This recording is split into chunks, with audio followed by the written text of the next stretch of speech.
Oh, okay, let me turn my recording. Got it. Hello and good morning, everyone. I hope everyone's doing well. It's enjoyed the weekend. It was a beautiful, beautiful weekend with the weather, and today looked like it's another beautiful day. The North Carolina Center for Nonprofits would like to welcome you to session 3 of the North Carolina Center for Nonprofit Management Institute. And today we'll be covering program management and evaluation. Guys, we're halfway there. Session 3, 3 more to go. Hang in there, you're doing great. I'm sure you all remember our production and program team, but I'll remind you in case you've forgotten, I'm Lisa Carlson, the Chief Learning Officer here at the center. We have Rebecca Beck, which I'm sure you've seen numerous emails from, who's our education manager. And we have Leslie Morales, who's our nonprofit services assistant, who has a very important role of making sure we keep the presentation and all its tricks moving smoothly. Did you raise your hand, Leslie? So people know who you are. There she is. I'd like to continuously thank our sponsors, Triangle Community Foundation and Guilford Consortium, for their support in making this institute possible. For today's agenda, we're just going to jump right on into it. As I mentioned before, we're going to have a brief introduction. We're going to do a brief recap of last week of board governance. I'm sure you all remember every detail that we went through last week. You had a lot of info thrown at you, but I'm sure you all still remember. We're going to go over program design, management, and evaluation and do a deep dive into design, management, and the 3 components of that. You'll get session evaluation and closing as usual. Again, if you have questions, you'll be popping them in the chat that Rebecca and I and Leslie will be monitoring for Dr. Palmer. And if there are any other issues or situations, just go ahead and let us know. And with that, let me just mention this also, bathroom breaks are very important. So let me just say that they will be built in, even though you don't see it on the agenda. If you remember from our prior sessions, we get a good feel of the crowd and realize when it's ready, when it's time for a break, we'll institute one in there. Okay, well, with that said, and without further ado, I'd like to hand off to Dr. Palmer, our facilitator for today, to take you through program and evaluation. Good morning and welcome back to the Nonprofit Management Institute. We are excited about what we're doing as it relates to the Institute and the impact that we're making across the state. We are going to begin our day with breakout sessions. And so we're going to incorporate our introductions in the breakout space. And we're also going to do some recap work as it relates to board governance. So if we could go back to the gallery view, I just want to say good morning and again, and just kind of take a look at everybody as opposed to on that little bitty window there on the side. So, but good morning again. I'm just kind of looking through and just wanting to just kind of see everyone here this morning. One thing I will point out in the wraparound, we asked if you'd like for one of the activities that we're going to do, we ask that you consider some type of colored writing utensil, multicolored writing utensil like markers or colored pencils or different color ink pens or however you choose to do that. And we also ask that you have a piece of blank paper. It could be as large as a flip chart page or as small as an 8.5 by 11 sheet of paper. And so we're going to do some work with that here in a little while. So I thought I'd just kind of point that out. No pressure. If you don't have that, we can. Hi, Jenna, you have a guest with you. Hi. Sorry, I digressed there a little bit. I saw a baby. So at any rate, but good morning again. And like I said, you know, we're going to use those resources, those utensils to kind of help us with our work as it relates to program design, management, and evaluation. So without further ado, we're going to go right into the breakout sessions. And we would like for you to do a few things. And I do believe we're going to put information in the chat. This is Evan. He's 17 months old and came home yesterday with a fever. So hopefully he'll get to feeling better. to today. But at any rate, so we're going to ask you to do a few things for us while you're in the breakouts. One is we want you to introduce yourselves and share in your breakout what the mission of your organization is. So that's that. And then also while you're in the breakout, we'd like for you to take out the board evaluation handout from last week's session. And so that was right at the end of our session last week. You were completing that. And so we want you to use that as a part of your work in your breakout. So that's that. And then we want you to talk about with that, using that and referencing that, ways that you've increased board engagement, like what has worked, what has not worked for your nonprofit. All right, so that's 2 instructions. I got about 2 more to go. And then you're going to have plenty of time. We're going to be in our breakouts about 15-20 minutes. So it's not going to be rushed or hurried. And we want you to kind of be able to kind of reflect and recap.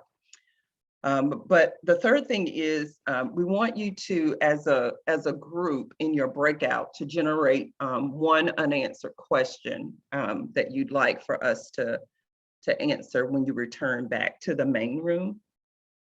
And you will, when we get back to the main room, we will have you put that in the chat. So we'll all be able to see what those questions are, and those questions are being recorded. So we'll be able to kind of reflect back on those in that way as well. So I'm going to go over those instructions again, but they are going to be in the chat. So first things first, introductions, who you are and your organization and what its mission is. And if you could keep those to about 30 to 60 seconds.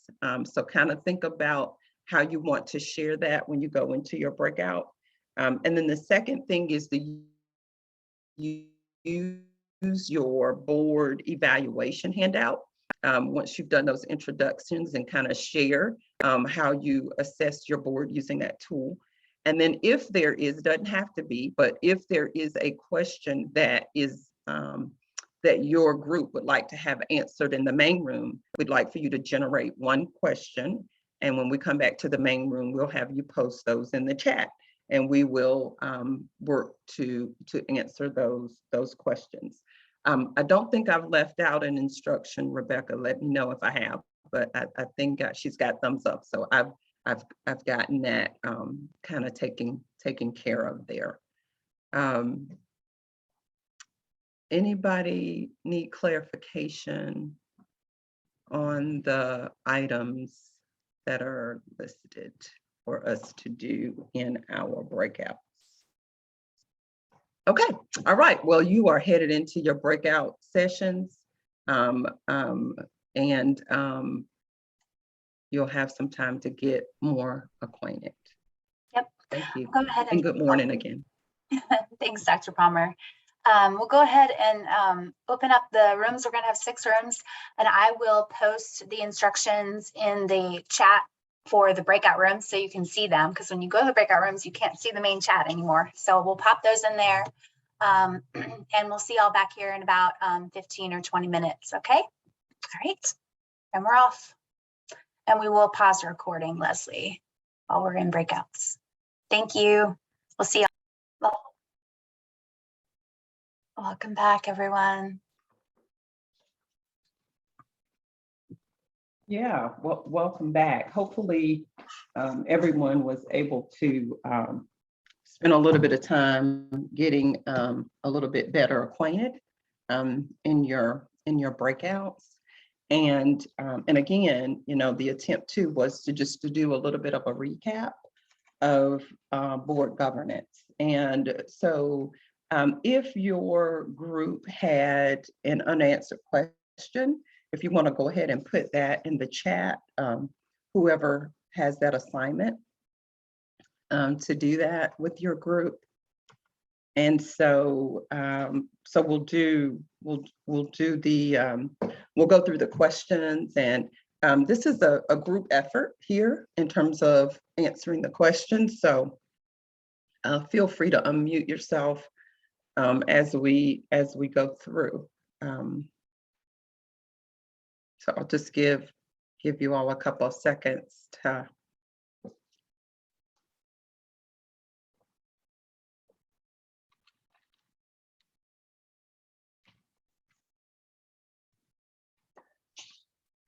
And as we're getting, plugging that information in the chat, I don't see any questions yet. So maybe all of our questions were answered. That may, there we go. So we will, Rebecca, I'll get your help with that. And then we will, we'll dive into our new information after this. Great. So group 2, Mia was reporting back. How do you get your board members motivated to engage beyond the meetings, and how do you hold them accountable? And from Wayne, how do you keep your board better engaged? Question mark with COVID. Something new. Well, not really new at this point, but just one more thing added in there, right? Group 3 had the same question about engaging the board. Same question came from group 5. And then Amanda mentioned, how does the process of managing out a board members or board member work? Success stories, anyone? So let's take it from the top, going back to that first one. Would that be group 2? Yep. Would that be? Okay. And Wayne is in group 2 as well. So that was the part I missed. Thank you, Wayne. Oh, okay. Got it.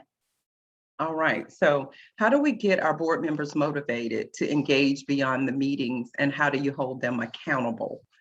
One of the things that is essential, right, to all nonprofits is your bylaws. Bylaws are designed to help board members govern the nonprofit organization. So I always say, go back to your bylaws and make sure that you have in your bylaws elements of accountability. You know, for example, if you attendance could be addressed in your bylaws. So if you miss X number of meetings, you could be invited to no longer be on the board, right? So the expectation should be there, and then we, as executive directors of our nonprofits, work along with the executive committee and or the board chair to ensure that board members are being held accountable. So it's not highly scientific, you know, it's pretty much, if I could just say, calling them out and just letting them know that they've, you know, kind of missed the mark or are missing the mark, and what are their plans in terms of continuing to be on the board. It's a hard conversation to have, very hard. In some cases, it's a hard conversation to have, but it's a necessary one. And so, so that's kind of where that, and I don't know if anyone else has, and I know you did this in your breakout, so I don't want to like double time around the same effort that we're making here to answer questions, but does anybody else have a comment around that accountability piece? And bylaws can be amended as often as you'd like. There is no limit on, I know sometimes we think that, oh, they're the bylaws and we can't touch them and we can't change them, and yeah, actually you can. So was someone trying to make a comment? Yeah, and you know, at my last organization, we did an annual, it was a contract, we call it the board challenge, so that every year, every board member understood what was expected of them. And it was, ours was multiple choice, and it included things like, you know, I will make a gift of, and we based it kind of on what they gave last year. It just participation more than, you know, amount. As we got a little bit a stronger board, we actually went to a give or get. I will give $1,000 or find $1,000, you know, from someone else. But it also include, I'll serve on a committee, I will host a party to introduce you to people, I will recruit corporate sponsors, you know, all these types of different things that were all aimed at helping the organization grow. And then it was up to, us as a staff to get it filled out, and then the board chair to really enforce it and make sure that folks were following up with it based on what they had said they were going to do. Thank you, Van. I have signed a couple of those contracts myself, serving on a board. The other piece of that is that Van mentioned is accountable. So you gotta go back, and if I sign that contract, utilize your board chair to help enforce the commitments that people have made. I'll go on to the next question. So the next one had to do with the process of managing out a board member, how that works, and any success stories. If you mean manage out, meaning, talk to me about what that means. I don't want to make sure I'm misunderstanding. What does managing out mean? Remove.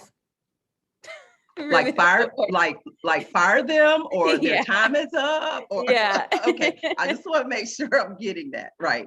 So it goes back to expectations and accountability that Van explained.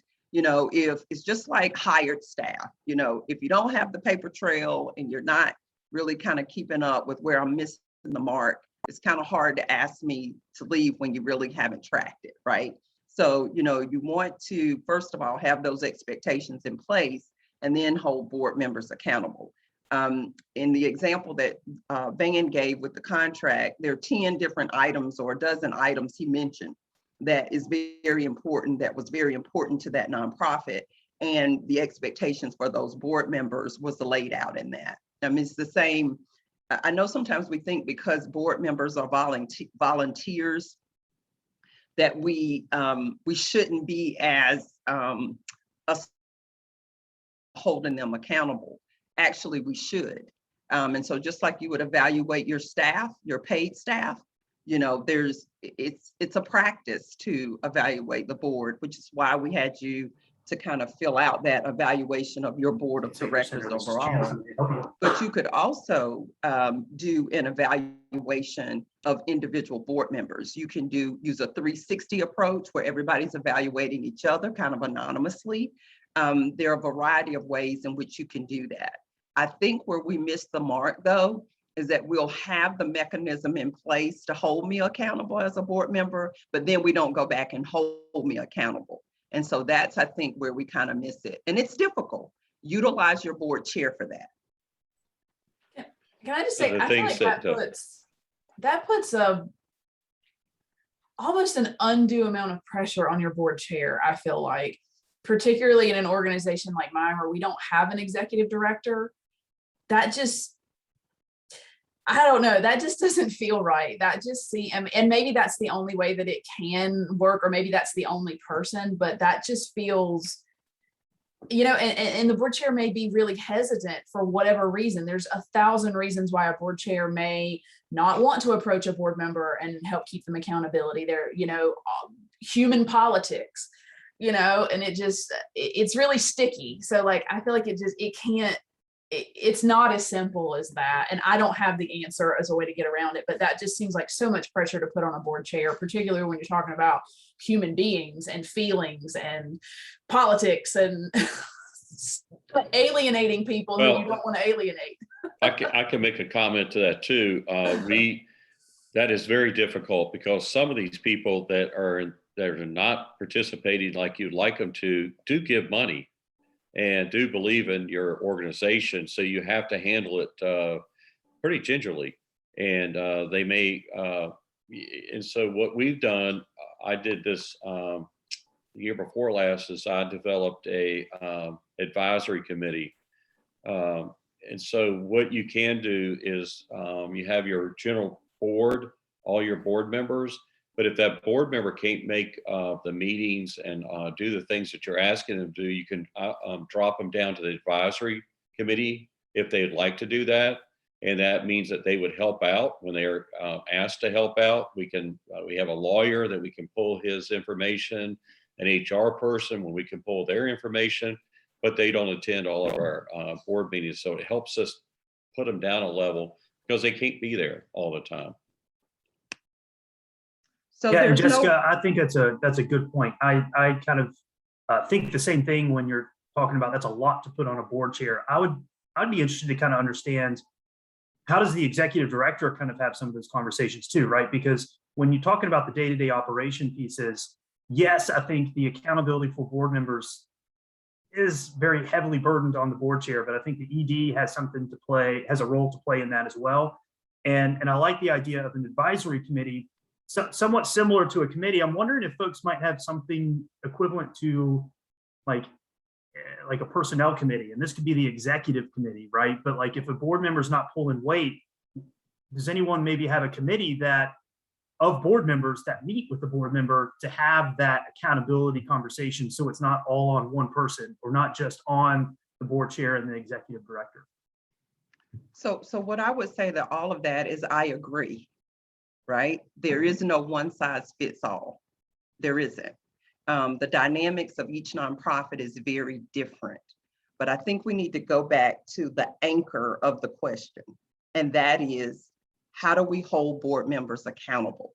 And that is going to be, that prescription is going to be different for every single organization, no doubt about it, but you have to start somewhere. And if your trade-off is, I'm going, and this is just an example, right? I'm going to continue to, as the ED, or I think Jessica said, there's no ED here. And that's a lot of pressure for a board chair. Well, maybe for some organizations, it may be, that you have multiple stakeholders as it relates to the board involved in that element of accountability. And is the trade-off for you, well, we'll continue with this behavior of this board member that we don't appreciate because they give money. Every organization is different. And if that trade-off, if it's worth it to your agency, that is the way you want to function, then by all means, that's a choice that you can make. I want to reiterate, there is no one size fits all. You do have to look at all of the dynamics as it relates to your board and your nonprofit. But if you start with expectations when I join your board, and you explain what those expectations are, and you also share with me what the consequences are if I don't necessarily line up with those, then it's all out in the open, and we all know what the end result might be, if in fact I don't, meet those expectations. So I don't want us to think that there's a one size fits all. All of those examples and all of those dynamics are very real. And you have to decide how you're going to manage that with your unique nonprofit or organization. I'll just kind of leave it there. Again, there is no one size fits all. I can't say that enough. And you have to really take into account the culture of your board, all of the other dynamics to come into play. The other question was about the ED. Yes, the executive director has a role to play to educate, remind us, be a resource, help us to remember what's in the bylaws, share the responsibility of that personnel management element or administration of the board of directors. It's a shared type of task, as is all the other management functions of a nonprofit organization. If you have a paid ED, I see you, Dawn, I'm going to come back to you. If you have a person that is, compensated to run and lead the day-to-day operations of that nonprofit, yes, there is an expectation that they are going to be a part of whatever those actions are that you might have to take related to the board. And we're not just talking about bad board members. What about the good ones? How do we interact with them as well? So again, not a one size fit all. And I think you have to really kind of understand that you do have to take all of those elements, all of those factors into consideration when you're talking about how do you engage board. The last thing I'll say about engaging board members, ask us to do something specific. Ask us to do something specific. Something specific that that we know how to do and that we can support and help the nonprofit do the types of things and the types of work that we want them to do.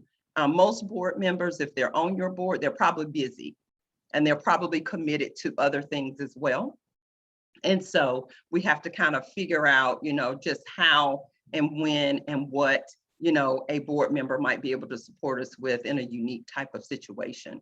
Dawn, I'm going to let you go. And then Rebecca, I'm going to come back to you to see if there are any questions that we've missed. And let me say, board engagement comes up no matter what kind of training I do as it relates to nonprofits. We typically come back to this: how do we have an active board of directors? It's multiple things working simultaneously. It's not just one thing that really, really fosters an actively engaged board. Dawn, you're up. I think one of the things for me, I took over an organization very quickly, took over an organization that had been around for about 40 to 45 years. Some of the board members, when I took over, had been there from its inception. When I came on as ED, I made a deliberate and intentional decision to take the organization's mission and our work in a very radically different direction. To that end, it created a lot of tension between the board and what had been and what I was trying to do and what my vision of leadership was. And ultimately for us, what it came to, I shouldn't say boiled down to, what it came to was the board member, my board chair emailing me something that I just thought was completely ridiculous, right? And I just kind of lost my shit with them a little, to be perfectly honest with you. And from that anger, we had a very frank and honest conversation about the problems that I saw with the board, and the board being functioning in an obstructionist way, right, to what I was trying to do. So either they were going to get out of my way or I was going to get out of their way. But we had to have that kind of come to Jesus moment where we were having something of a reckoning. And I found that, number one, that was very effective in moving out the board members that no longer align themselves. But I also found, number two, that until I articulated that, many of them had no idea. They just didn't get where I was going. They didn't get what I was doing, and they couldn't understand what was motivating my actions. So I think sometimes we just got to put on our big girl panties and have those tough conversations. My tough conversation came out of a place of anger, which is probably not the best place for it to come from. But I still think that no matter where it comes from, whatever it is that motivates you to do it, it is having those difficult conversations that's going to get you past whatever impasse that you're at. So. I would just like to, on the board engagement, one thing that hasn't really been come up in the conversation or like in the breakouts that I was in is, the role and opportunities of the different board committees. And just like, at work with your employees, like not everybody is good at everything. And that's why people have specific jobs.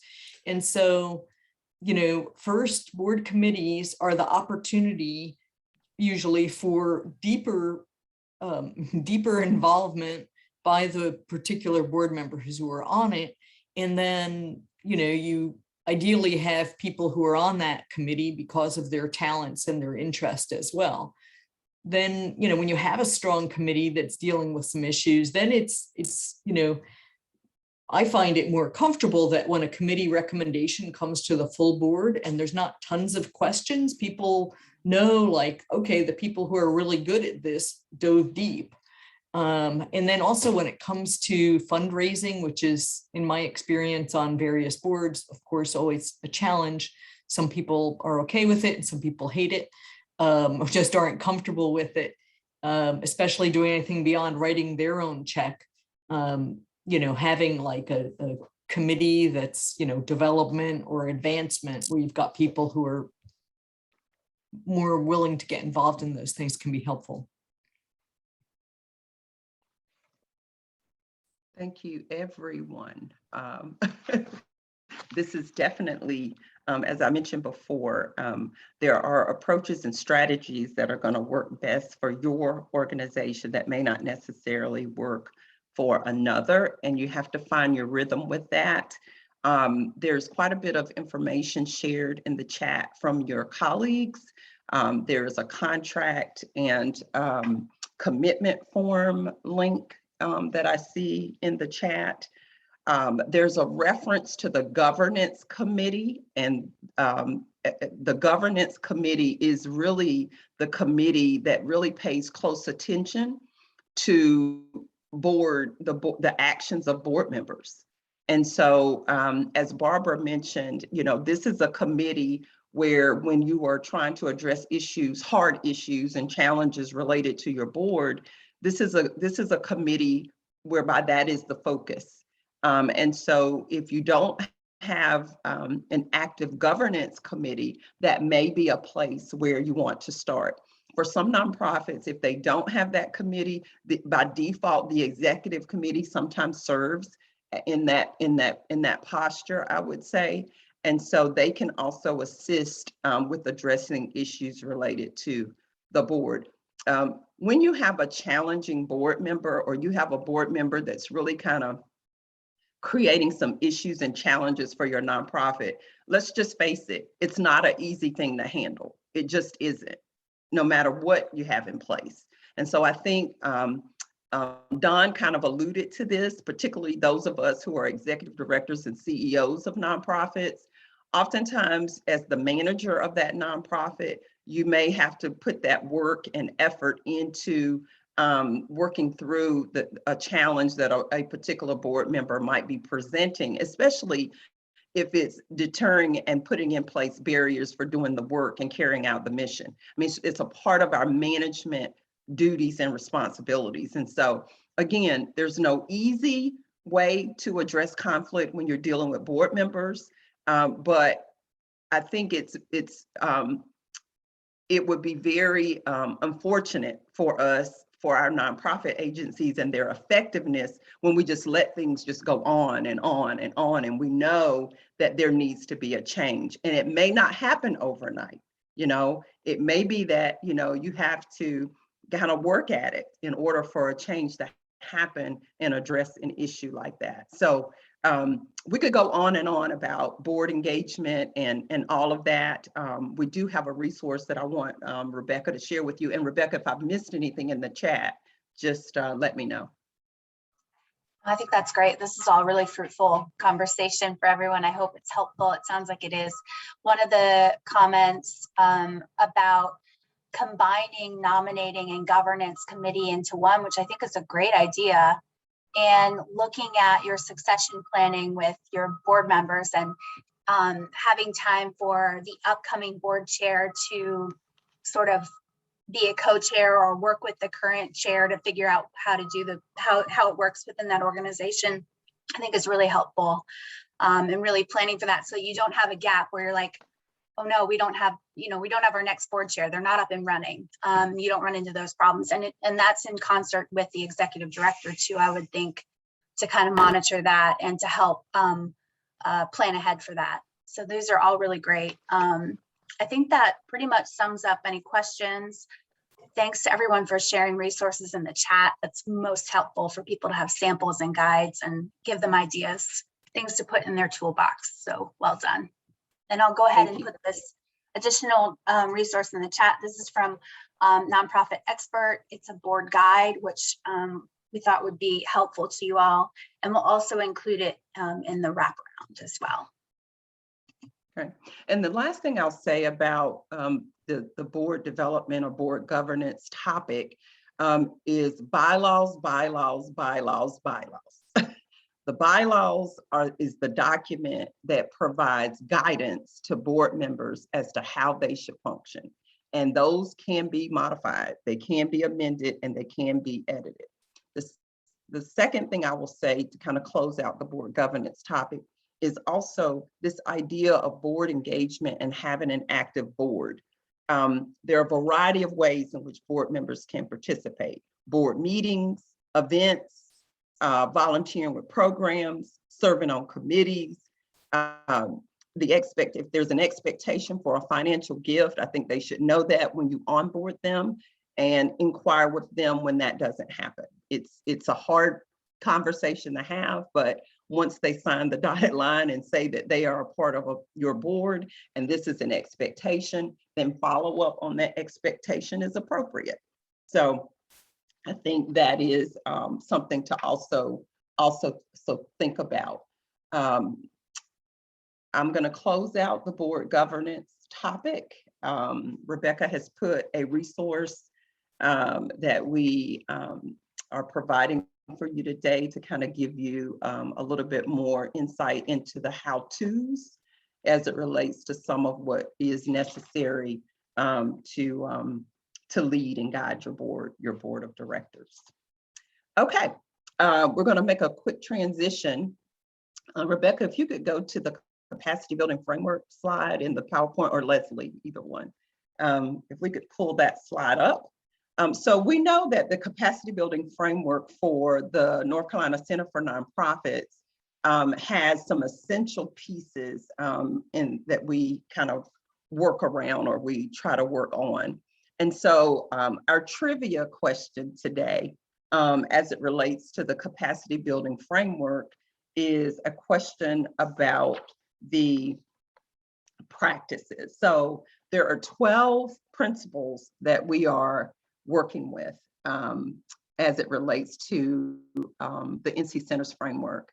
And we are focusing on 6 of those principles in our institute for the institute.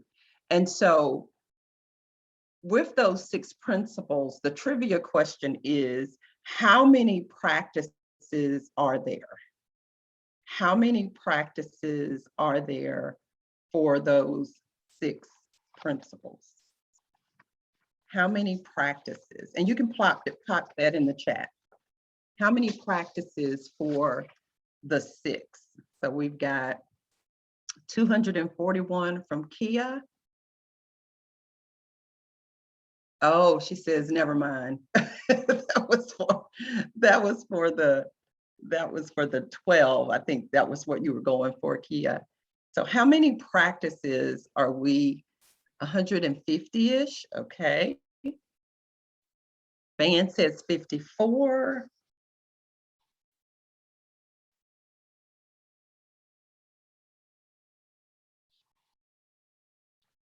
$200.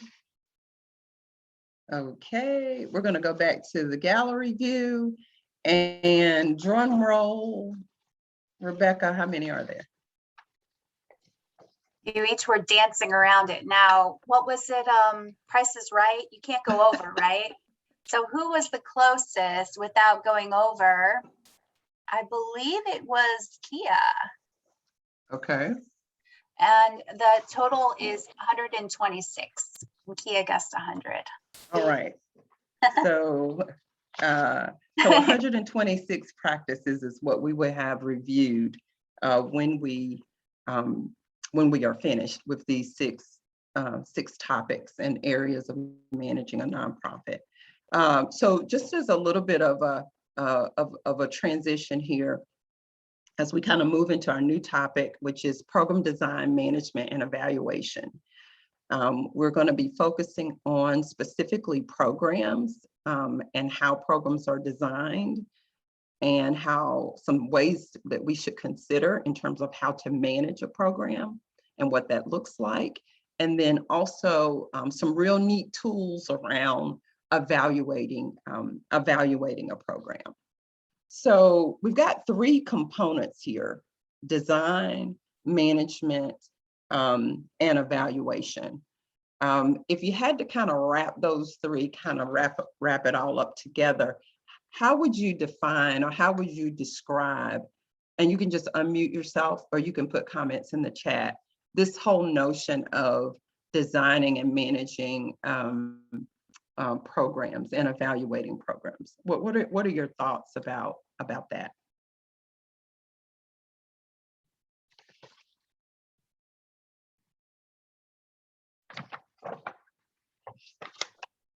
So in my mind, I'm seeing like design coming from a place of assessing a need and then creating some type of program to address the need, and then management.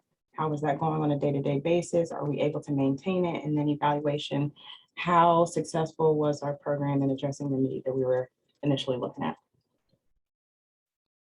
Okay. Thank you, Bree. Anybody else?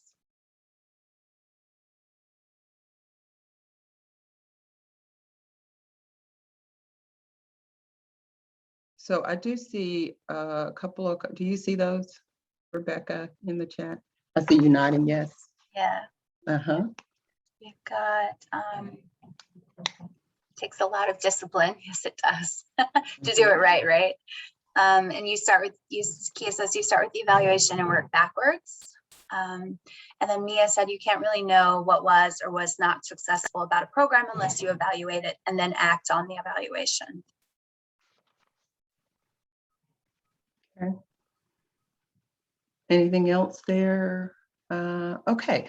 If you would turn to your principles and practices guide, and if you would go to page 17, and if we could screen share.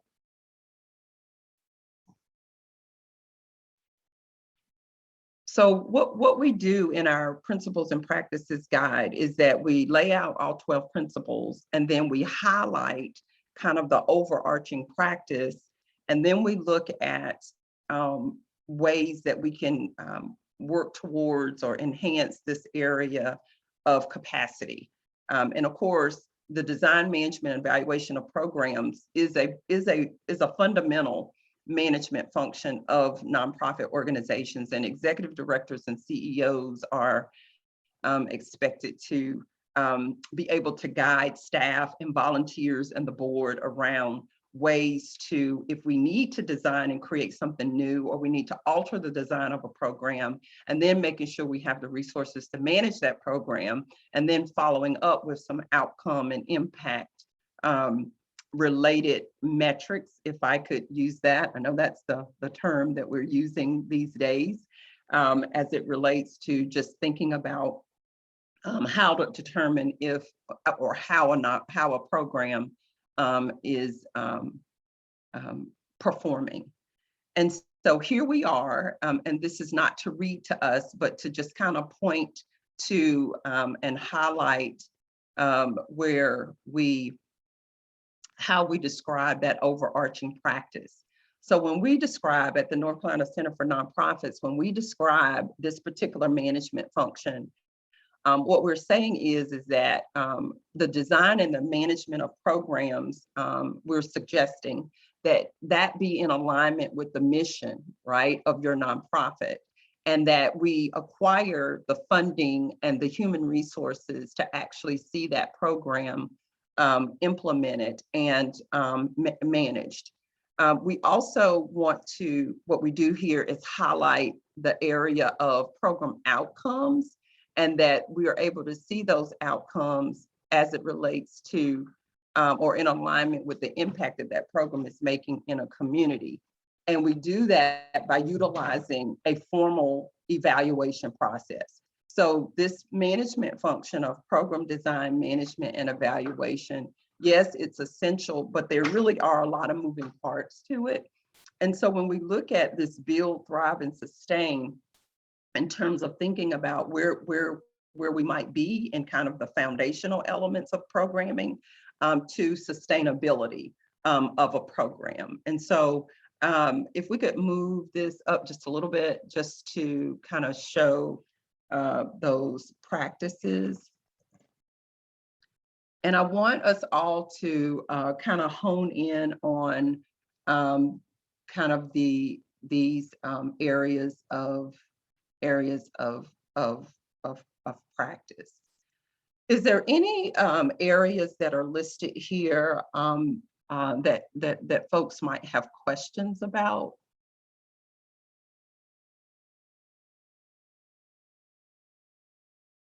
Can we move the screen up or down, or yeah, there we go. Yeah, thank you.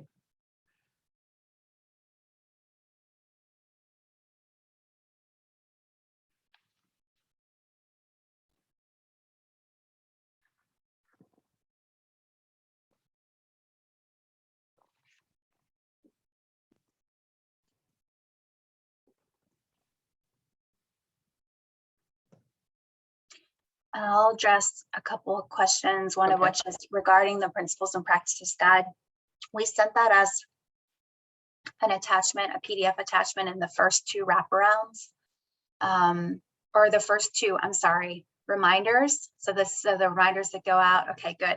And if you're having trouble finding that, we do in the handouts, you can go to the earlier pages. We have basically just transcribed what's in our principles and practice and put it into the handouts for you. So it's there as well. Dawn, you made a comment about it depending on the program, and all programs do not always lend themselves to metric evaluations. Is that what you said? Or quantifications. If you want to go ahead and unmute and share a little bit more, feel free. So, okay, for me, we do work that is about dismantling, ultimately our goals are dismantling systemic racism and ending mass incarceration. And we do that through a variety of ways, training, community outreach, narrative shifting is a big part of what we do. Those are things that you can't really quantify. Like I can't really say how many minds I changed based on any given interview or how many lives were impacted, how many people decided that the district attorney's race was important based on a forum that we held.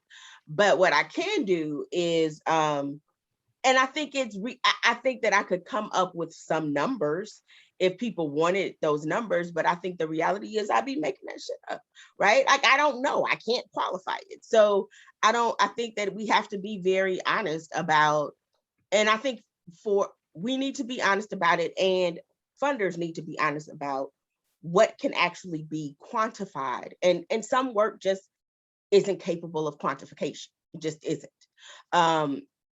So I don't know what the answer is to that, because it's something that I struggle with all the time. I mean, I know what I do is we use things like, for example, my organization just did a forum last week, Thursday, and I might quantify that by how many people attended in person, how many people watched live on Facebook or Zoom, and then how many people accessed the video afterwards. But the truth of the matter is that's not a real metric. That's a metric of our reach, but that's not a metric of the outcome of my program, which is, whether or not I'm meeting the goals of my organization. So, I mean, and maybe I'm looking at it wrong. Looks like Mia has a comment too. Before we go to that though, can we go to, I know you got to go back to gallery to do this. Can you go to the handouts and go to page 51? And everybody, if you would go to that, this aligns with Dawn's comment. So yeah, we know that depending upon the type of program has a whole lot to do with how you focus the evaluation. And so the thing there, Dawn, is to be upfront with your funders and be upfront with those individuals who are paying attention, right, to what your outcomes and what the impact is, so that they are aware of what to expect when the program, as you are evaluating the program. So that's information that should come pre, and we should be thinking about that in the design. And even though we have design management and evaluation kind of broken up, and it might feel like it's linear, it really isn't. We should be thinking about evaluation early on. So in your resources on page 51, to just speak to Dawn's comments, we did put information there around analyzing data, and that data comes in a qualitative form, but it can also come in a quantitative form. And oftentimes, depending upon the type of program, it has a whole lot to do with how you craft that evaluation. And we'll get to the meat of that, a little bit later today. But I just want to let you know that is in your information, and hopefully that's helpful. Mia, you had your hand raised. Yeah, I want to agree with Dawn.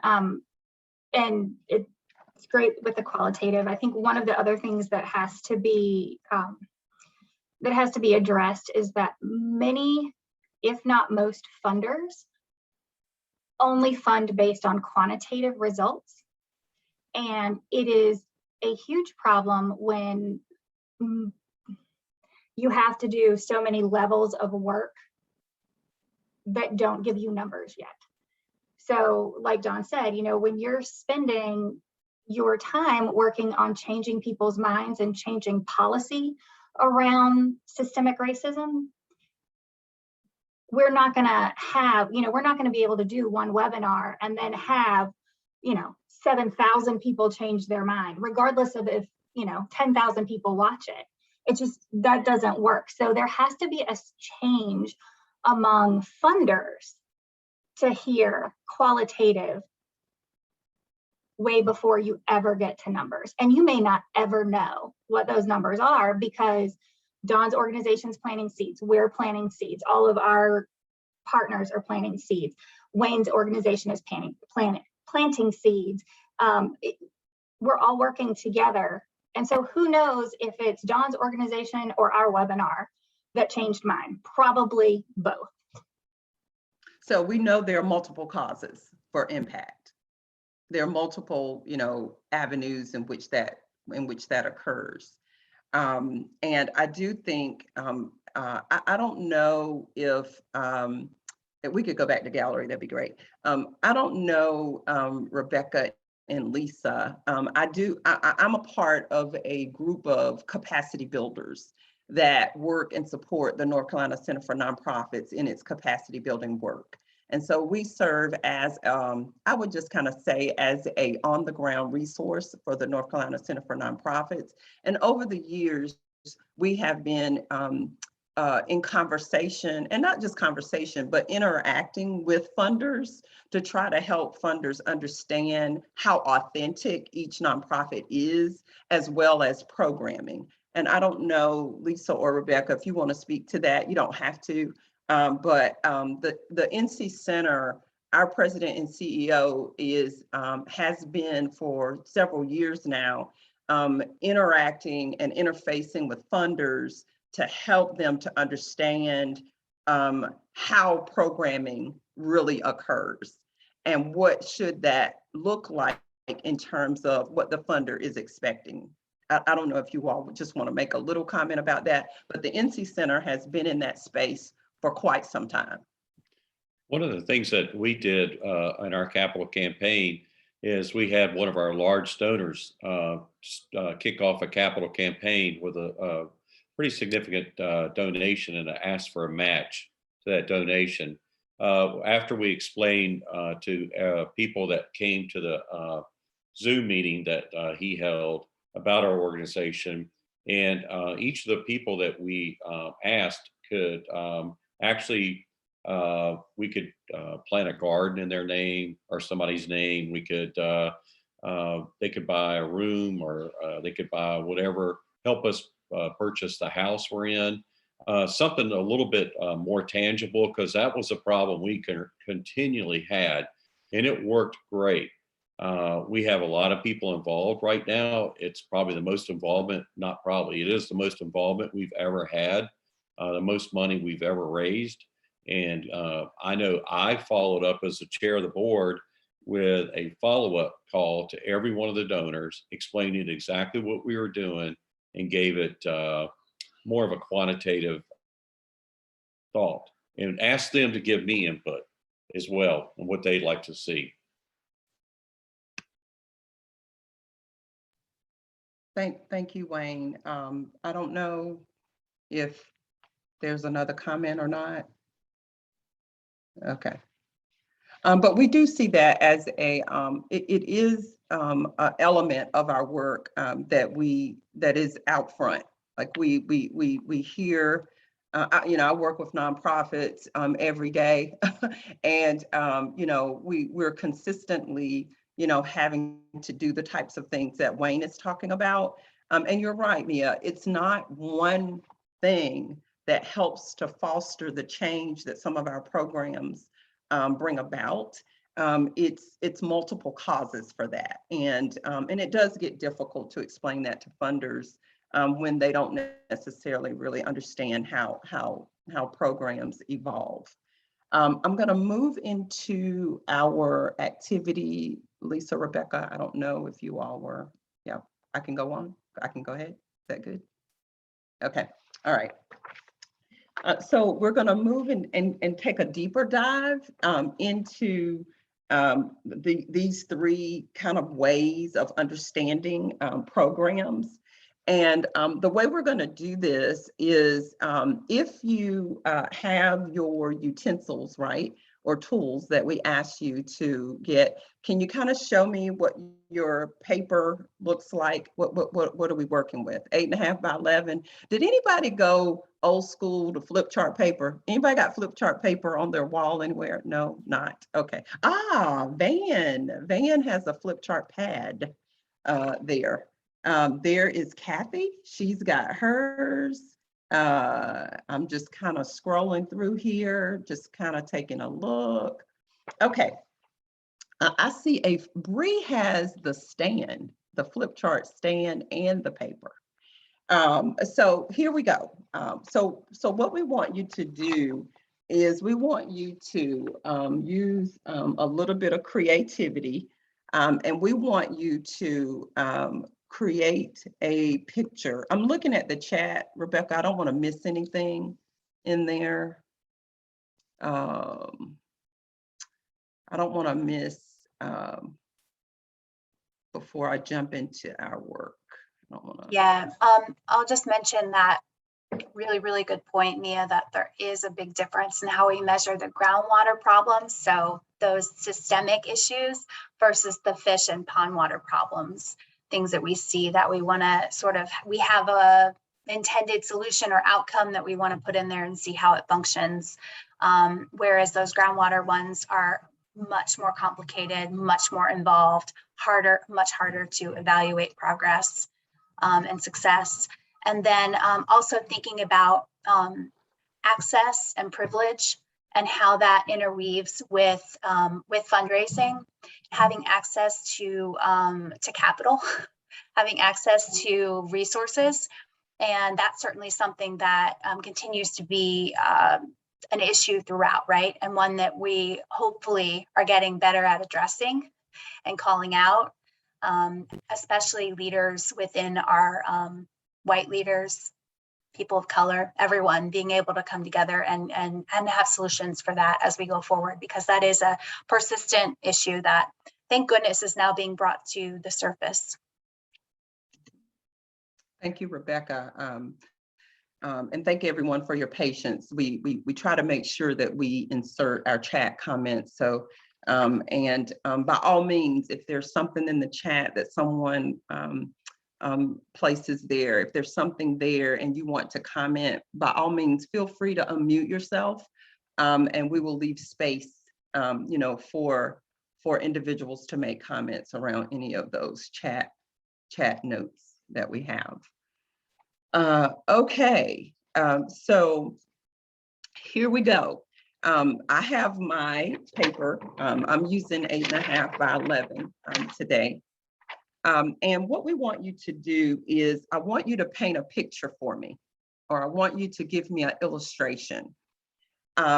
Before you begin to do that, though, I do want you to create 3 sections on your paper, 3 sections. And those sections can be created however you choose. I've got mine, well, I've used both sides of my paper. So I have mine here, and each section is going to be labeled. One is going to be labeled design, one is going to be labeled management, and the third is going to be labeled evaluation. And I chose to do it like columns, but you may not. I chose not to use straight lines, right, to separate the 3 sections. I chose to use more like, I used a little squiggly, but this kind of looks like land to me, like L-A-N-D, like property. And so that's how I created my image. And so you can decide how you want to do that. Once you have created your 3 sections, you're going to illustrate for me a current program that you know about, or a program that you would like to create. So it could be an existing program, or it could be a program that's new, something that you wanna create. Or maybe it's a program that used to be that was dissolved and no longer exists. Either way, identifying a program is where we start. And then what you're going to do, what we want you to do, is to illustrate what that looks like for that program. So what does design look like for that program? What does management look like for that program? And what does evaluation look like for that program? You can use symbols, you can use words, you can use images, but everything should be on your piece of paper, right? And so again, design, management, and evaluation. You're giving us an illustration of what that looks like. You can use symbols, you can use words, you can use images, you can use stick people. You know, some of us are not artists, and so we might choose to use kind of stick art. If that works for you, then great. And so we want you to put as much information, illustrate as much information as you can about this program that you are creating the picture. Any questions about our task? Now, who has colored pencils? Who has crayons? Who has colored markers? I'm just curious. Look at Mia. Mia has like a whole tray of different colored markers there. Okay. All right. So we're going to give you, what did we say? About 15, 20 minutes, Rebecca, to do this? Yes, that's correct. Okay. And then we're going to come back and learn some content, right? About what it is that we've highlighted. So if you don't mind, we're going to have a little background music going. Also build in a break in this time, you know, if you need more coffee or restroom break or snack, or, you know, feel free to do that. Rebecca, I'm going to let you take over from here. All right. Leslie's going to cue up our chill hop music. We have the fall 2021 playlist, which is now available, and we're excited to share that. So you'll be able to hear that while you work. And like Dr. Palmer said, if you need to take a break from your video at all, feel free. You can kind of go off video. Also build in a break during this time, and we'll it's about 10:55. We'll check in about 15 minutes and see how folks are doing. If they need more time, we can do thumbs up, thumbs down. And the goal is to fill up your page. Yes. Is to give us as much symbolism as you possibly can in this program that you're either creating from scratch, that you are already working with, or a past program that may not exist anymore. Thank you.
Thanks, Leslie, and we're back.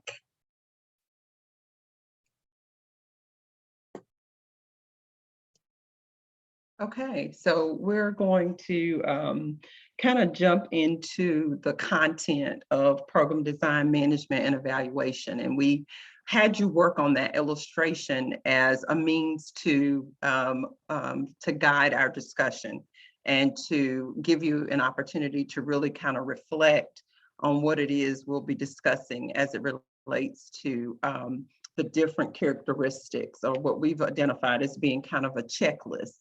And this is not this isn't all inclusive. I mean, there may be some elements of these 3 areas of programming that we don't have on our list that you may very well have on yours. So you are going to get a link to a document that we're getting ready to show on the screen here. And what we want you to do, well, before we go to that, can I just kind of see, I know for those of you who have the flip chart paper, it's going to be a little interesting for us to be able to see your illustration, but can you just kind of cover your face and let us see if that's possible, depending on the type, the size of your paper and what you drew. Now, what I want us to notice is, notice how different our illustrations are. I mean, I think that goes without saying that when we design programs, although we may be addressing the same issue and working with similar populations, our programs may very well be designed and managed in a way that's uniquely different, just like our nonprofits are. I'm sorry, one more time. I was talking and I didn't lean in so I can see. Wow, okay, all right. Let's see, I'm just kind of looking here. Again, this is a means to an end, this illustration in our workshop today, just to kind of have you, so you have a point of reference as we're going over the content. Awesome, looking good. We are going to go into breakouts here in just a minute. So you're going to be able to do that one more time with your, you don't have to do that one more time, but you will do it one more time. You will do it one more time in your breakout to show your colleagues kind of what you crafted. And again, this was a means to an end. A lot of different ways that we could have done this, but we decided to have us do a reflection activity, as well as kind of to map out and illustrate what it is we're going to be focused on. So we're now going to do a matching exercise. So we have a checklist of characteristics of each of these elements of programming. And what we want you to do is we want you to label in your illustration by the number that you're going to see beside each item. We see, is it Alania? I don't want to mispronounce your name, but we see you. Gotcha, Rebecca, in the chat there.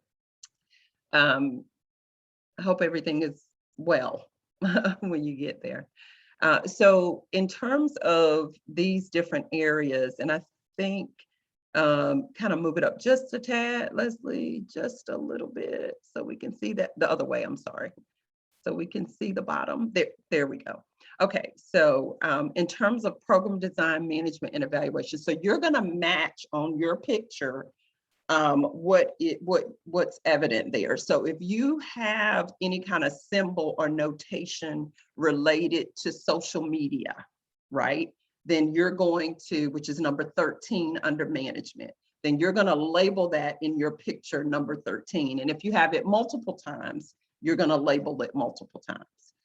Or if you have anything in your picture related to the target population that this program serves, then you're going to label that number 2. If you have anything in your picture related to what type of evaluation you use with that program, then you're going to label that in your picture. And so I'm going to give you a couple of minutes to review the list. I think we've put this in the chat. Have we put the document in the chat for them yet? yes, no, or, Not yet, but Brooke Okay. will try to pop Okay. it in there. Yep. no worries, no worries. I just wanted to make sure if people weren't kind of, or now something that I do sometimes when I'm in a virtual workshop, you can take a picture of the screen and then you have it in right there in your phone and you can refer to it that way too. I do that quite a bit. So I'm gonna go silent here for just a couple of minutes and let you match up what's in your illustration with what, and if there's something listed that, if there's something listed that you don't understand, just unmute yourself and ask, and we'll respond.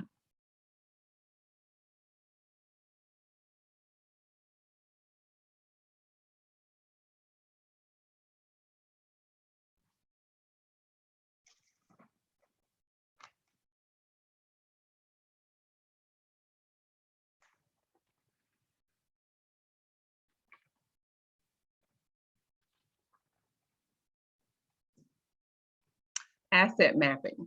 I have that as a question in the chat. So asset mapping is very similar to doing a needs assessment, except that you're looking at the assets in your community. And so if you are creating or designing a program, let's just say it's a after-school tutoring program, then you're going to be identifying assets in your community that would support or align with that tutoring program. So we're looking specifically at assets. Assets can be physical infrastructure. Assets can be other types of resources that also are available in your community.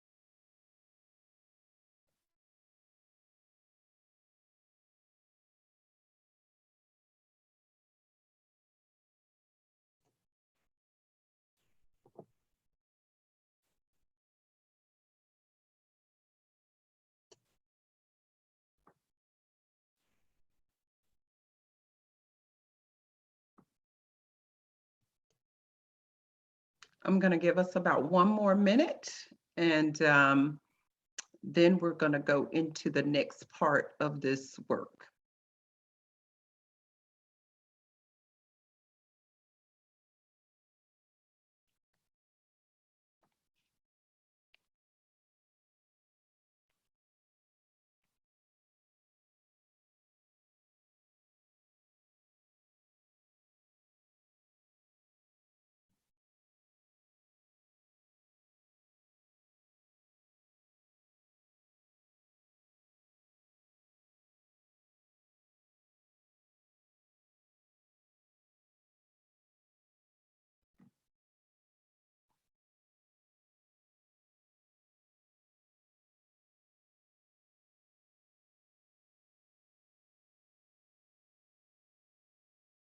Okay, if we could go back to gallery and just, so we're going to go into breakouts, but before we do that, can you just share in the chat how many out of the 20 items you actually had in your illustration? How many out of the 20?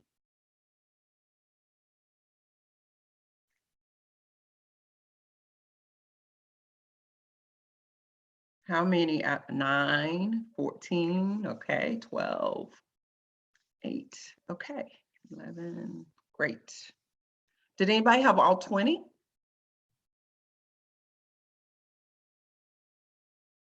Okay. All right. All right, great. So now we're going to go into breakouts, right? And in your breakout, you are going to work with your group. Let me get back over here to my notes. You're going to discuss in your group maybe what's missing in your illustration that some in your group actually may have noted in their illustration. And then you're also going to do similar to what we did earlier, is you're going to identify that one question, right, that you want to have answered when we come back that may not be very clear to your group. So again, you're going to go into breakouts. You're going to share, right, your program, and you're going to then talk about, well, you're going to share your program by identifying and talking about what's missing, what was missing for you in your picture that we have. Now, again, our checklist is not, you know, all inclusive. You know, there very well may be some things that some of your colleagues have noted that we don't have on our list. And that's helpful as well. So Rebecca, I'm going to let you send everyone into breakouts. Our breakout is going to be, we kind of timed it to be around 20 to 30 minutes. So we'll check in. We know that's quite a bit to talk about. So we will check in probably right at that 20-minute mark.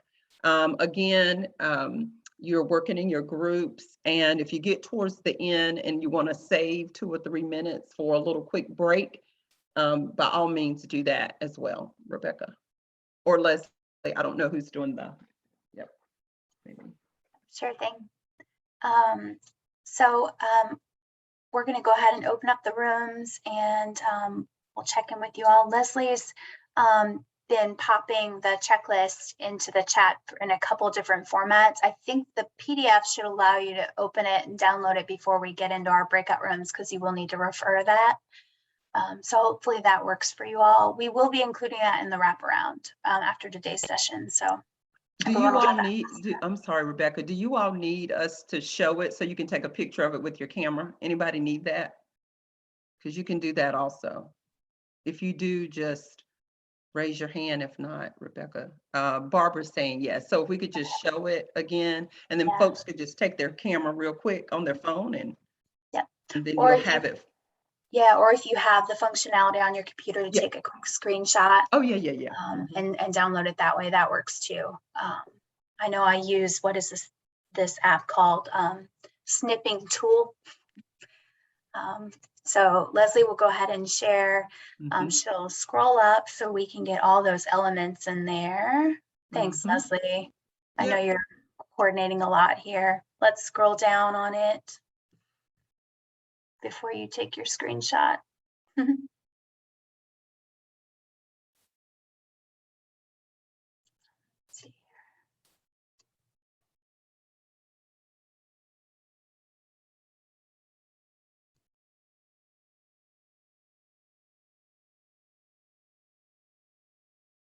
Leslie, are you able to scroll down to show the whole checklist? Or is it giving you problems? Oh, I thought I was sharing it, but I realized I was sharing the wrong thing. There we go. Perfect. All right. Yep. There you go. So everyone, if you want to do a quick screenshot, and then we'll go ahead and open up the rooms. And it is 11:29, so we'll check in at 11:45. Okay. And if we're all ready to return back at that point, we will. Great. All right. Go ahead and open up the rooms, and we'll see y'all back here in just a bit.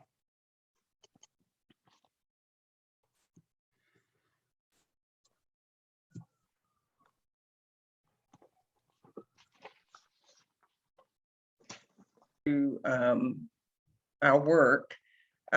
We did ask you if there was a presenting question that your group had, if you would go ahead and put that question in the chat, and then we'll try to speak to those questions. But if I could just get 2 or 3 groups to kind of give us a sense of what happened in your breakout. You know, what were some of the items that were missing? Kind of give us about a 60, 90 second, just kind of insight to what happened in your breakout.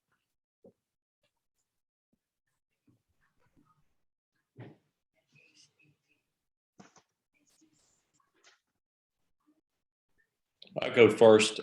This is group 2.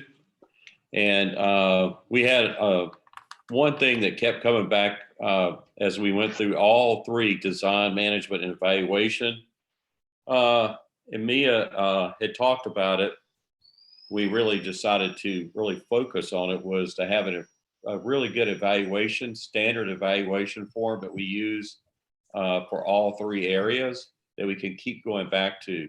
Matter of fact, an evaluation form that could be standardized could go to all of the programs that we do in our organization. We just continually go back to that, and we can maybe update it or not update it.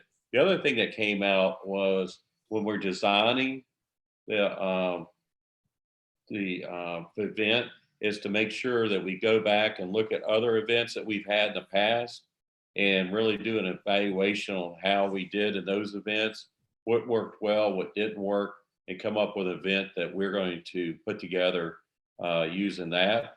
And then making sure that we, I tell you, the other thing is making sure you have the volunteers, and the volunteers are focused on one message and one message only. And they go through that message all the way down through all 3 of the areas that we're discussing. And they're part of the, not only is the board part of what we accomplished in all of this, but the volunteers, everybody that's been involved in this is involved in all 3 of these processes here, not just the board hearing what we did well, and not just the board hearing the evaluation or the staff, but the volunteers feel a part of the team. And we've developed a really strong teamwork. And then we can have those volunteers, if you get, sometimes volunteers get upset and don't come back. So we want to make sure we keep having them come back too, because they're resourceful tools as well as as what you're trying to get from the event. The other thing I'll add to that, what I encourage nonprofits to do when I am helping them to design and evaluate programs is, to your point, Wayne, and to your group's point, is to utilize this as a template for writing a grant proposal.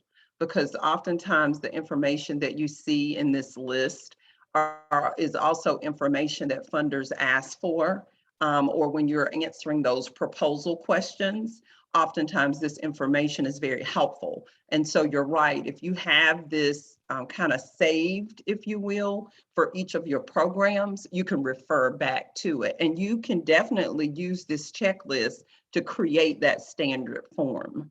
There was a comment in the chat about how do we learn more about what is missing.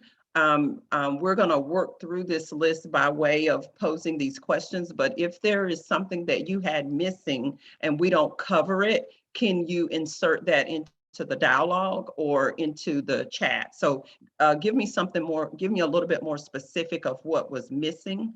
And then we'll go on to the next group.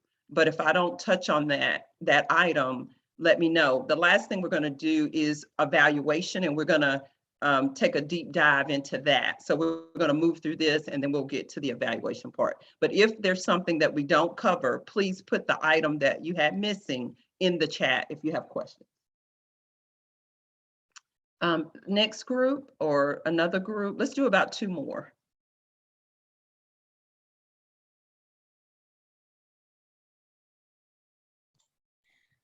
I guess I'll speak up because I promised I would.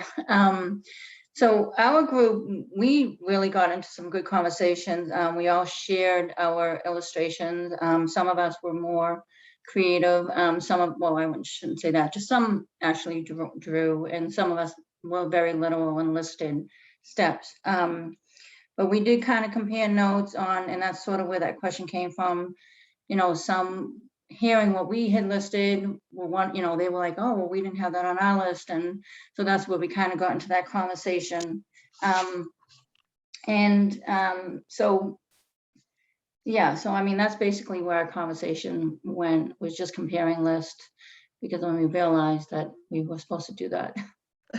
It was a great group though, great conversations. Thank you, Carolyn. Thank you. Can we have another one? And then I want to go back to what was missing on your list for the whole group. Can we get one more group to give us some insight as to what happened in your breakout? If breakout group 3 is okay, I can make an observation about what we talked about.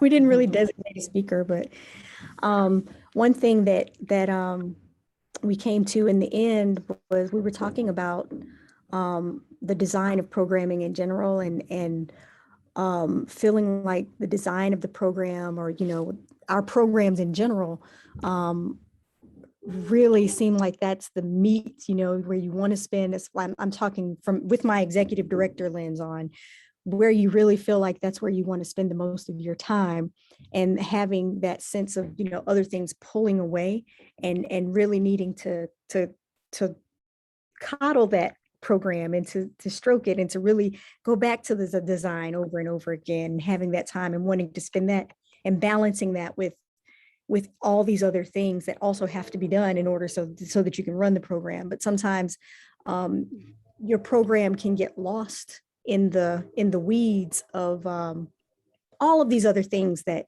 you need to juggle. And so sometimes it can be a source of frustration for me, feeling like, I really just want to spend the next 4 years or whatever, working on just this program design, and coaxing this, and just having to, step away and step back and step away and step back over and over again. And then we talked about, the need, the need for program participants, their feedback, to know that they are vested in, or they appreciate, or that they are happy with the program, or that they enjoy the program.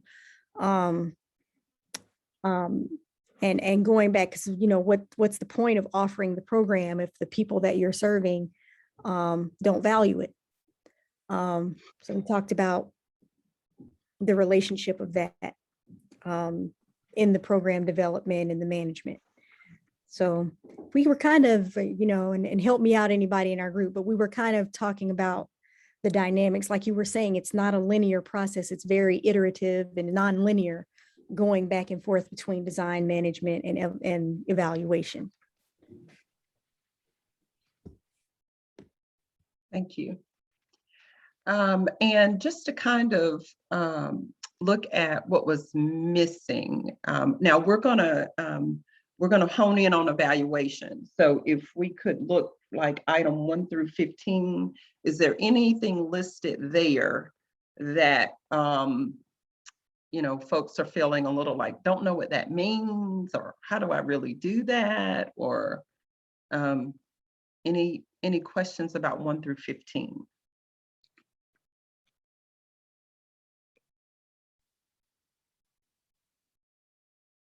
Okay. Okay, and I did have, Rebecca, the asset mapping workbook, that example is in the chat, right? Yes, it was popped in there while you all were in breakout rooms. So if you scroll up, hopefully, let me see. I think Leslie may have popped it back in there, hopefully.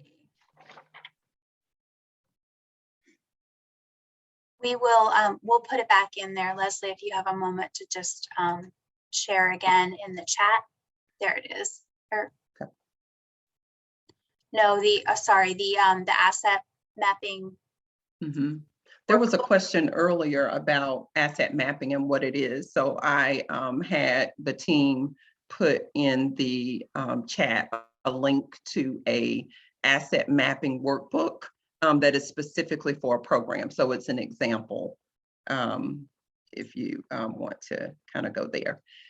So just to kind of move into the last part of our checklist in terms of program evaluation, I want to turn our attention to your handouts. Let me tell you what you have in your toolkit, and then we're going to work on one part of this. So in your toolkit, in your handouts, you have a definition of program evaluation.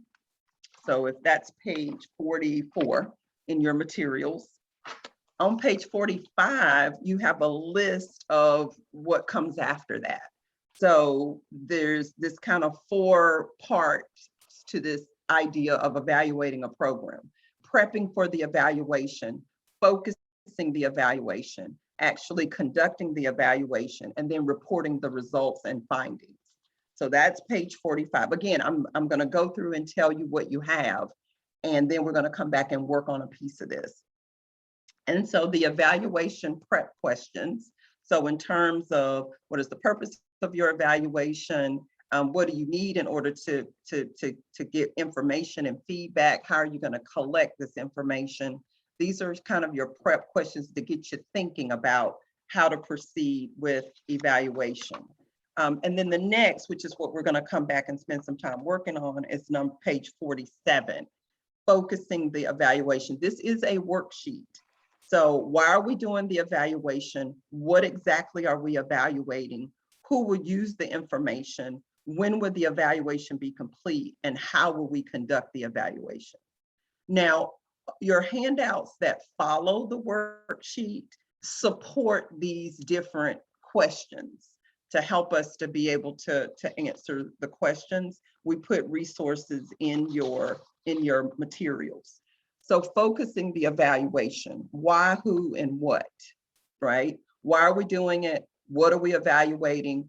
Who will use the information? So that's, and again, we're going to come back to the worksheet. So that's focusing the evaluation. The next page is different types of evaluation. We've highlighted 3 types: a goals-based, a process type of evaluation, and an outcomes evaluation. What we do commonly see is that a lot of our programs use more of an eclectic approach to evaluation. So there may be some of all 3 of these, or elements of all 3 of these, in the type of evaluation you do.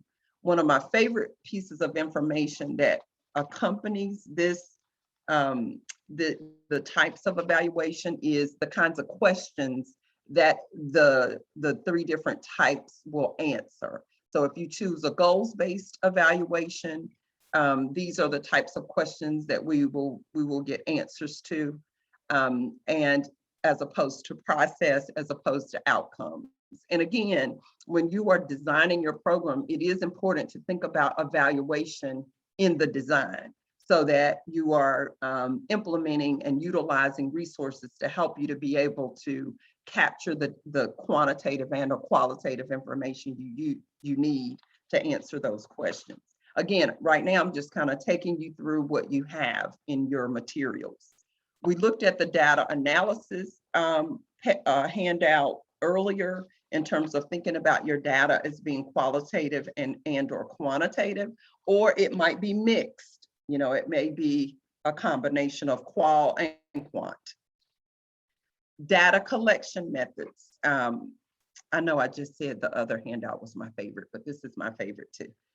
So the data collection methods, they're different methods of collecting information and data.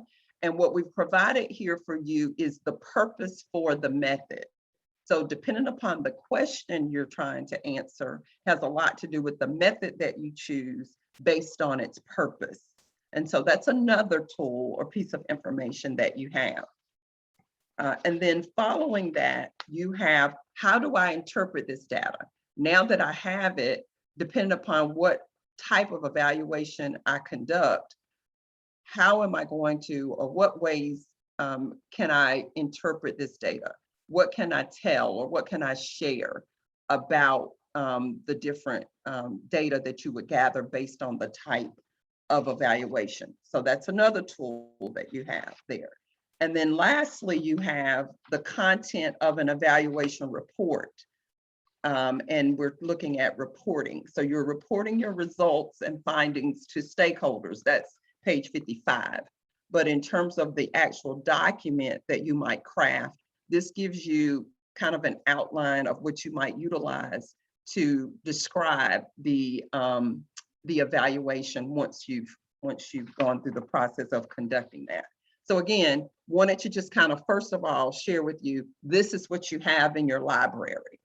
Let's go back to page 47, because now we're going to just spend some time working with this information. So on page, you have a program, you did an illustration of your program. And now we want you to take just a little bit of time. These are just bullet points that we want you to make. We know that this is not going to be a completed evaluation per se, but we want you to kind of get jump started on how to utilize what you have at your disposal. And so in terms of thinking about a particular program, now the way this worksheet is structured is that you could include two programs here. Program A, of course, is the example.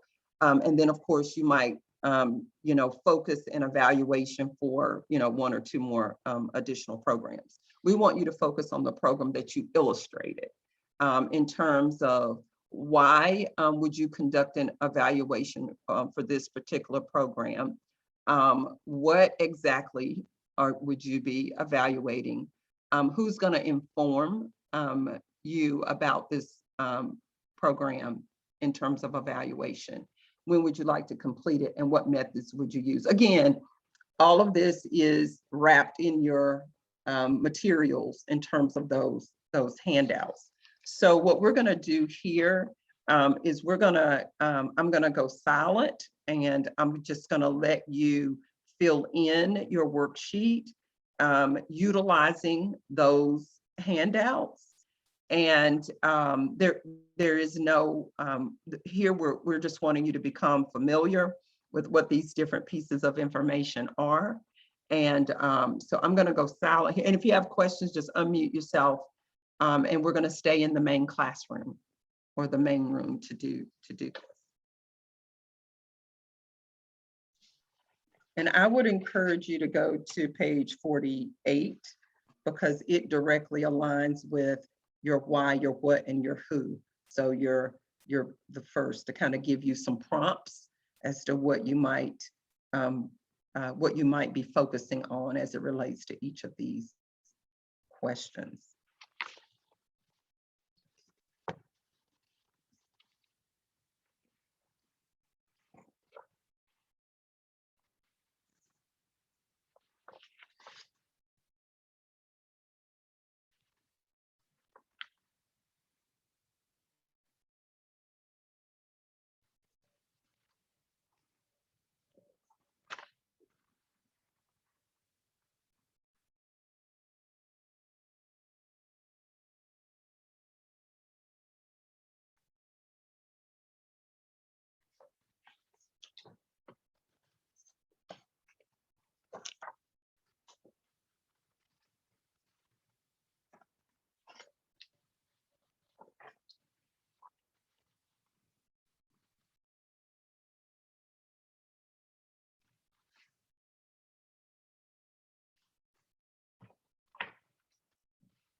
So just to kind of get a sense of your, if I could call it, interaction with the material as it relates to how to use it to help you begin to frame evaluation around your program. And if I could just kind of hear some comments around your completion of your worksheet. Again, just kind of bullet points in there as it relates to each of those areas of focusing the evaluation. And the thing to about program evaluation is that it is about answering questions. It is about answering questions for the purpose of communicating impact, outcomes, of implementing said program. So if I could hear from a couple of us, just in terms the worksheet and completing that for us.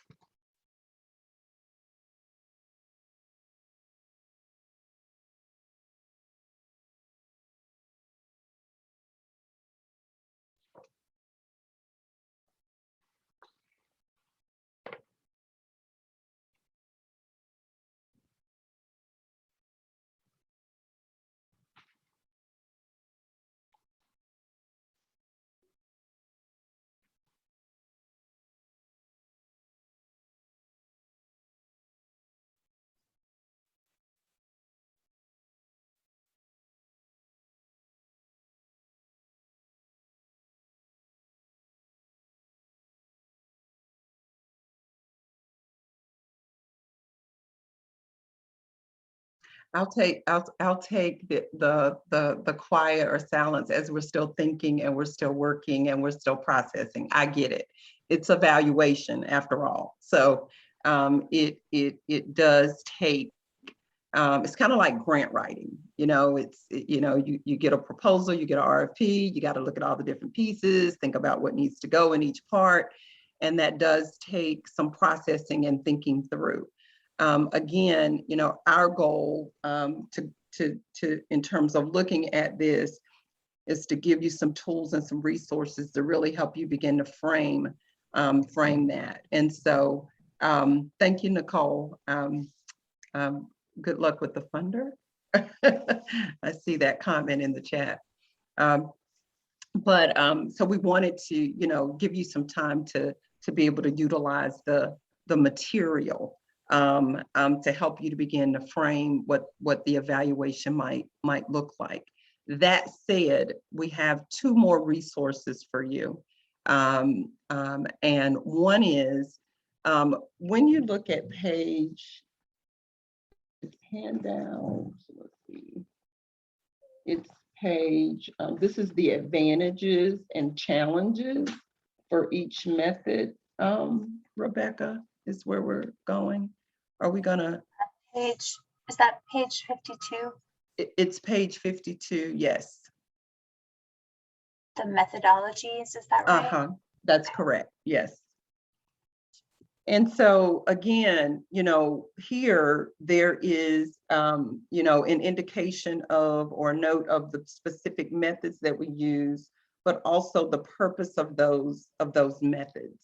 And so we just want to highlight this because sometimes we struggle with determining, how are we going to get this information? How are we going to gather this information? And so this tool, I think, really kind of helps to kind of hone in on why you would use one versus another in that regard. There is so that's that. And then there is another tool that we're going to provide for you. It's the checklist. And that is not in your material. So are we gonna put that in the chat and also the wraparound as well?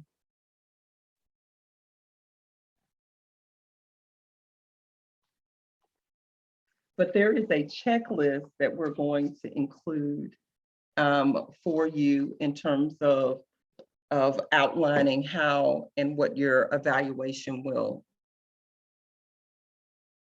how you would set up your evaluation and the different pieces of the puzzle of that. So that information is also shared. What we will do, just like we do after each session, I want to get a sense of kind of where we are with this particular topic and fundamental area of management for nonprofits.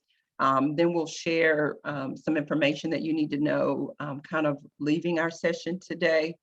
And we will provide that wraparound information.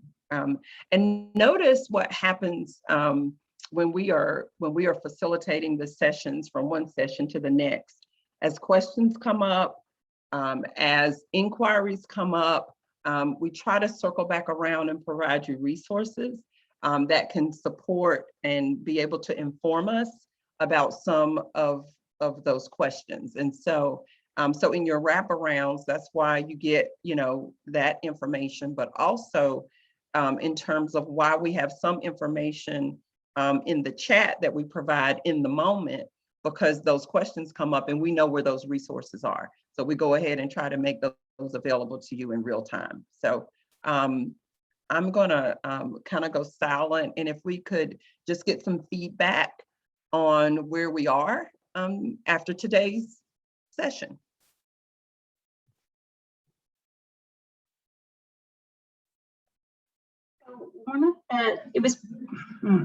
So our programs aren't direct serve.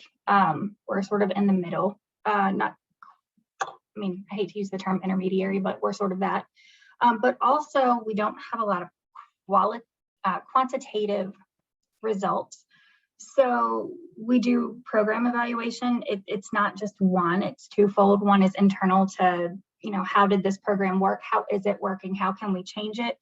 And then, so it's to improve the program, but also on the back end, or even while we're doing it, how can we explain it to funders? How can we explain it to the board? How can we put information out on social media to let everybody know what's happening? So when I was doing it, I was trying to separate the two out, but so the why, what, and who is internal versus external stakeholders, but the when and the how got a little bit more muddy, because I think evaluation needs to happen all the way through the program, not just at the end report you write for a funder. So, yeah. Is there a question, or is it just kind of a general thought, comment? Well, yes, Aha. It's kind of where I am. Okay. Using this. Okay. Thank you, Mia. And that makes sense. A lot of times we are evaluating programs as a request from the funder. And oftentimes we're not crafting an authentic evaluation. We're basing it on what the funder wants and needs. And I'm glad to hear that you're looking at it from the perspective of how can this evaluation help us as an organization, as implementers of the program, and then also how can it respond to funders. And it also sounds like in this, in your comment here and your comment earlier, that you're also, be it good, bad, or indifferent, hard or easy, challenging or easy, you're also having to help educate your funders on the essence of the programming that you do. And that does happen. It does happen. I think it's great when you have the opportunity to have that kind of interaction with your funders and they're open to it. Sometimes they're not. And sometimes it's hard for them to kind of hear it because they want what they want, right? And so hats off to you all for kind of, creating and helping them to understand that dynamic, that it is different. And it isn't always appropriate or even feasible to gather quantitative or qualitative information for a particular program if it doesn't yield that. You can't make it, you shouldn't make it up, right? You shouldn't make it up. You can tell I've been doing this for a long time. You shouldn't make it up, just because that's what the funder wants. We should be helping to build the capacity of our funders to understand programming, because that's not what they do all day, every day like we do. I didn't mean to take up so much time. I said I was going to go silent. But if someone else has a a comment or about the worksheet and the usefulness of what we've presented to you today.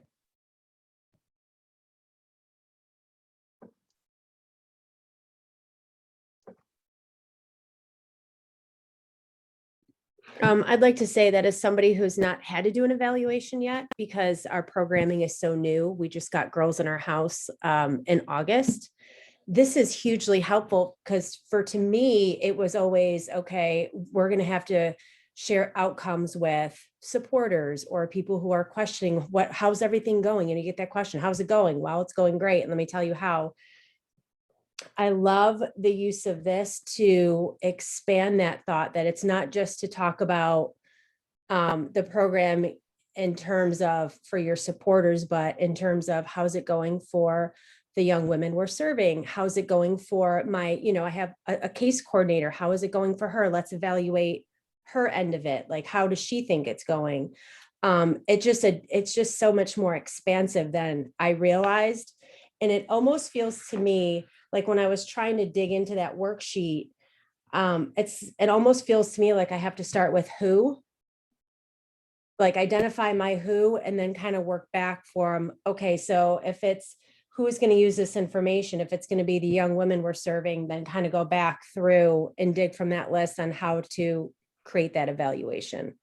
Does that sound right? Mm-hmm, mm-hmm. Okay. Yes, and that and the order in which we think through how the evaluation is going to be framed, it is going to be different. It's going to be different.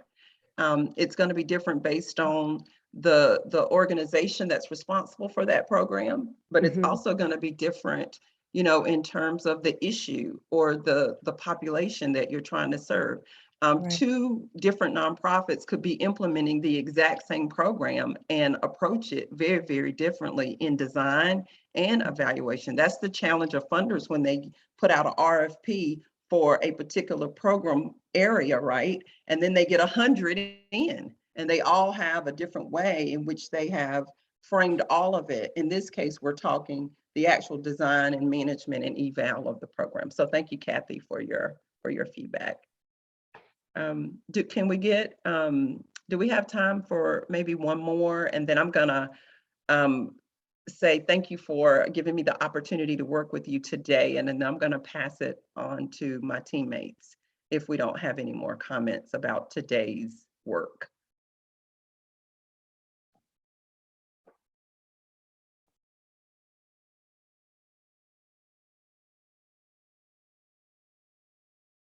Okay, Rebecca, I'm gonna let you, thank you, everyone. I know we worked real hard today, right? we did quite a bit of work today, but enjoy the rest of your day. Thanks, Dr. Palmer. So real quick, Leslie, if you'll pull up or share our final slideshow deck screen, there we go. You're at the halfway point at this point in time. So you've made it halfway through the Institute. Next week, we'll have our session on strategic planning. You'll receive that wraparound hopefully by the end of the day today with all of these attachments, a link to the recording, the slide deck, your session evaluation, which I'll pop in the chat real quick for today. If you want to take a moment to go ahead and complete that. We do, like I've told you all before, we do really look at that evaluation feedback and take that into account as we're planning our sessions going forward. So thank you for taking the time to complete that evaluation. Thanks as always to Dr. Palmer, who is fabulous and keeps us on track. Thanks to my colleagues, Lisa, and also Leslie, for all of your patience and being willing to put so much time and effort into making a successful program. We're so grateful that all of you are able to join us every week, and we look forward to next week. October 5th, we'll be in October. We'll officially be in October. Just wild. Time is flying. But hope you all take care. Enjoy this lovely weather, and we will see you all back here next Tuesday. Thank you. Thanks, everyone. Take care.